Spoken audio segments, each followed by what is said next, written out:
Мирас журналының август санында менің кім сен шақырылмаған қонақ деген мақала шықты. Мен аны өмір бойы іштеп келе беремін деді. Незваный гость хуже татарина деп бізден күліп қойған балалар әр уақыт. Мен айтамын, бұл татардан күлуді ғой. Мұның ішкі мағынасы бітен барға тиіштік. Мен мұны анализладым. Һәм барып шықтым. Гость деген сөз, ол гостиус латин сөзі болып шықты. Шет кіші, шеттен келген кішідегі гость деп айтқан нәрілік. Ол соңынан ғана тіге қонаққа айленіп кеткен.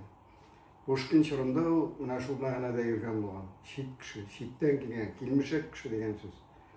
Ол уақытта бек көп кішілер Франциядан, Германиядан, Швециядан яһудлер кірелер бек көп. Екатерина патша әлі өзінің указы білән 2 миллион яһудны кірді неден Россияға. Херсон өлкәсенә, неге алар Украина өлкәсенә таралалар. Менә шул алар бик күп әһмиятле урыннарны алалар.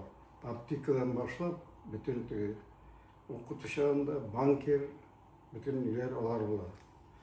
Менә шул Россиядә күбрәк татарлар, аксөякләр була. Аракчиевлар, Юсуповлар, князь, Дашковлар анда бик күп була.